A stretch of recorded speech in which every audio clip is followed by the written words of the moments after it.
नमस्कार बच्चों, जय श्री कृष्णा। स्वागत है आपका 8th साइंस क्लास में। तो बच्चों, हम 13 लेसन पढ़ रहे थे जिसका नाम था ध्वनि। बच्चों, कल हमने ध्वनि इस लेसन के अंदर कल हमने पढ़ा था, विभिन्न प्रकार के वाद्य यंत्रों के बारे में पढ़ा था। इसके साथ साथ हमने ध्वनि किस प्रकार से एक स्थान से दूसरे स्थान पर पहुंचती है इसके बारे में भी अध्ययन किया था। और ध्वनि की प्रबलता, आयाम, आवृत्ति, इन सभी चीज़ों के बारे में कल हमने अध्ययन किया था। आज हम बच्चों पढ़ने जा रहे हैं कि मानव का कर्ण जो है किस प्रकार से कार्य करता है, हमारे कान की संरचना क्या है ना। मानव कर्ण की संरचना के बारे में हम अध्ययन करने जा रहे हैं। इसके साथ साथ हम संगीत और शोर के बारे में भी अध्ययन करेंगे और शोर प्रदूषण के बारे में भी अध्ययन करेंगे, ध्वनि प्रदूषण के बारे में भी अध्ययन करेंगे। तो चलते हैं बच्चों हम टेक्स्ट बुक की ओर। हाँ, तो बच्चों हम मानव के कर्ण की संरचना पढ़ने जा रहे हैं। देखिए बच्चों, ये कान का चित्र है और हमारा कान इस तरीके का होता है। देखिए कान की संरचना यदि हम देखें तो मानव के कर्ण का सबसे जो बाहरी भाग आपको दिखाई दे रहा है, देखो ये कीप के आकार का भाग दिखाई दे रहा है। इस कीप के आकार को हम पिन्ना कहते हैं या फिर हम इसे कर्णपटा भी कहते हैं, है ना। ये जो बाहर वाला भाग दिखाई दे रहा है आपको कीप के आकार का, इसे हम पिन्ना कहते हैं।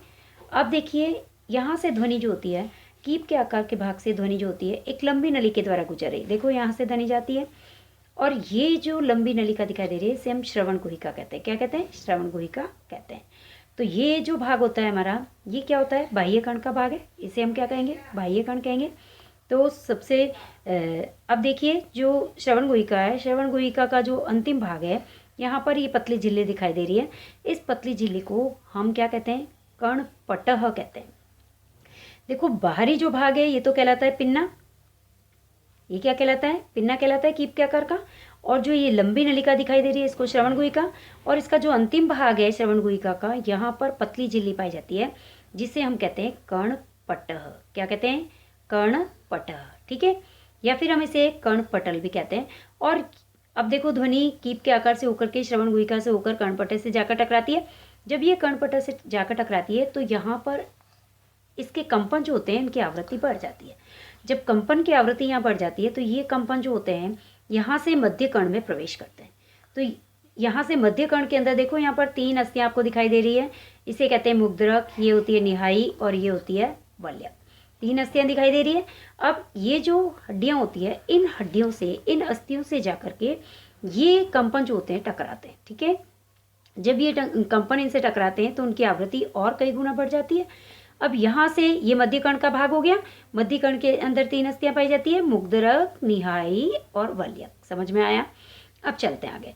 देखो मध्य कर्ण से अधिक आवृत्ति के कंपन जो होते हैं वो अंतःकर्ण में पहुँचते हैं।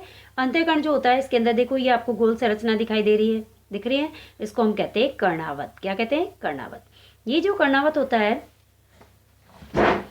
ये जो कर्णावत होता है, इस कर्णावत के अंदर जो है श्रवण गुहिकाओं का जाल पाया जाता है। अब यहाँ पर क्या होता है कि जब ये अधिक आवृत्ति के कंपन जब यहाँ आते हैं तो यहाँ पर इनसे कर्णावत से जाकर जब टकराते हैं, यहाँ पर श्रवण तंत्रिकाओं का जाल होता है। ये श्रवण तंत्रिकाएं जो होती है इन कंपनों को अवशोषित कर लेती है, ले लेती है और लेकर के यहाँ से कहाँ पहुँचाती है?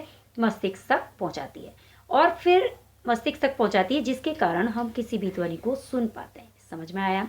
अब देखो एक बार फिर से हम इसको शॉर्ट में देखेंगे। ये हमारा मानव का कर्ण है। मानव के कर्ण का सबसे बाहरी भाग कीप की आकृति का होता है जिसे हम पिन्ना कहते हैं। अब पिन्ना से ध्वनि जो होती है एक लंबी नलिका से होकर गुजरती है जिसे हम श्रवण गुहिका कहते हैं। श्रवण गुहिका का जो अंतिम भाग होता है इस पर एक पतली झिल्ली पाई जाती है, इसे कर्णपटल कहते हैं। ये कर्णपटल या कर्णपटल जो होती है इससे जाकर जब ये ध्वनि टकराती है तो कंपन कई गुना बढ़ जाते हैं। यहाँ से ये कंपन मध्य कर्ण में पहुँचते हैं। मध्य कर्ण में 3 अस्थियाँ होती है, मुग्धरक, निहाई और वल्यक। और यहाँ पर ये ध्वनि जब इनसे टकराती है तो इसकी आवृत्ति कंपनों की ओर बढ़ जाती है। यहाँ से अंतःकर्ण में पहुँचते हैं कंपन।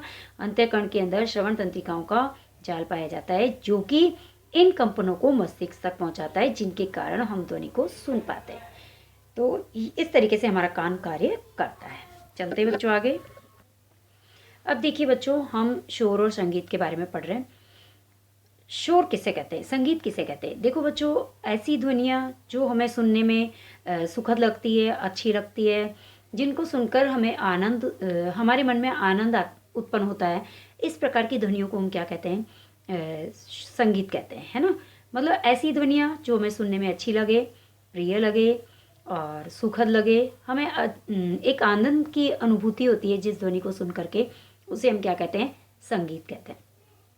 जैसे फॉर एग्जांपल विभिन्न प्रकार के वाद्य यंत्रों की जो ध्वनियाँ हैं, जैसे कि सितार है, गिटार है, हारमोनियम है, इनकी जो ध्वनियाँ होती है हमें सुनने में, बांसुरी है, इनकी ध्वनियाँ हमें सुनने में बहुत ही प्यारी लगती है, बहुत ही अच्छी लगती है, प्रिय लगती है, इसीलिए हम इसे क्या कहेंगे, संगीत। ठीक है, अब चलते बच्चों शोर। शोर क्या होता है? शोर का मतलब ये है कि ऐसी ध्वनियाँ जो हमें सुनने में सुखद ना लगे, अच्छी ना लगे, है ना, और जिन ध्वनियों को, जो ध्वनियाँ हमें अप्रिय लगे, या जिन ध्वनियों के साथ हम लंबे समय तक जो है नहीं रह सकते हैं, इस प्रकार की ध्वनियों को हम क्या कहते हैं, शोर कहते हैं।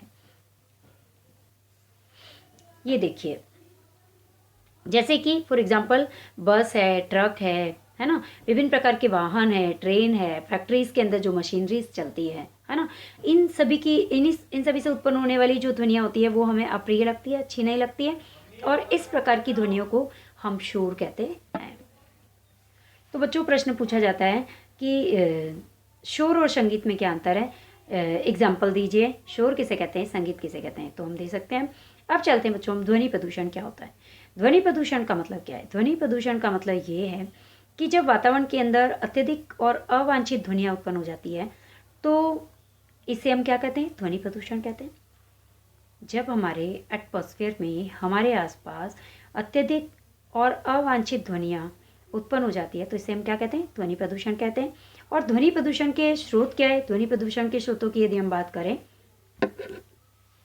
तो ध्वनि प्रदूषण के बहुत सारे स्रोत हैं, जैसे वाहनों की ध्वनियाँ जो है वो ध्वनि प्रदूषण करती है। इसके साथ साथ विस्फोटक पदार्थ है, फटाके हैं, फटाके के फटने से भी ध्वनि प्रदूषण होता है। विभिन्न प्रकार की मशीनरीज जो चलती है फैक्ट्रीज के अंदर, लाउड स्पीकर जो चलते हैं, इनसे भी जो है ध्वनि प्रदूषण होता है ना। इसके साथ साथ यदि हम घर के अंदर टेलीविज़न की आवाज़ भी अधिक रखते हैं तो इससे भी ध्वनि प्रदूषण होता है। ट्रांजिस्टर है, रेडियो है, रसोई घर के अंदर जो चलने वाले उपकरण, मिक्सचर वगैरह है, यदि उनके अंदर साइलेंसर नहीं लगा है तो उनकी आवाज़ से भी जो है वो ध्वनि प्रदूषण होता है ना। अच्छा, इसके साथ साथ हम कूलर है, यदि कूलर के अंदर भी साइलेंसर वगैरह यूज़ नहीं किए गए हैं तो वो कूलर भी जो है वो ध्वनि प्रदूषण करेगा, अवांछित ध्वनियों को उत्पन्न करेगा जो कि हमें इरिटेट करेगी, है ना। इसके साथ साथ वातानुकूलक यानी एसी जो हमने लगा रखा है अपने घर के अंदर, एयर कंडीशनर जो लगा रखा है, अगर उसके अंदर भी जो है साइलेंसर नहीं है तो उससे उत्पन्न होने वाली जो ध्वनियाँ होगी वो भी प्रदूषण फैलाएगी। हाँ, तो बच्चों घर में चलने वाले जो कूलर्स हैं या एसी एयर कंडीशनर्स हैं, इनसे भी जो है यदि इनके अंदर जो है साइलेंसर का यूज़ नहीं किया है तो इनसे उत्पन्न होने वाली जो ध्वनियाँ होती है वो भी अवांछित लगती है हमें, या सुखद महसूस नहीं होती, उनसे भी ध्वनि प्रदूषण होता है। तो इस प्रकार से हम बता सकते हैं कि ध्वनि प्रदूषण क्या है और ध्वनि प्रदूषण के स्रोत कौन कौन से हैं। अब देखो बच्चों, ध्वनि प्रदूषण से हमें क्या हानियाँ हैं। ध्वनि प्रदूषण से हानियाँ यदि हम देखें तो अत्यधिक शोर में यदि हम लगातार लंबे समय तक रहते हैं तो उसके कारण हमें कई प्रकार की स्वास्थ्य संबंधी समस्याओं का सामना करना पड़ सकता है, जैसे कि हमें अनिद्रा हो सकती है, बहुत ज़्यादा तनाव, टेंशन हो सकता है, हमारा हाई ब्लड प्रेशर हो सकता है, टेंशन हो सकती है, या और भी हमें कई प्रकार की जो है स्वास्थ्य संबंधी बीमारियाँ हो सकती है। तो ध्वनि प्रदूषण से उत्पन्न होने वाली विभिन्न बीमारियां ये हो गई।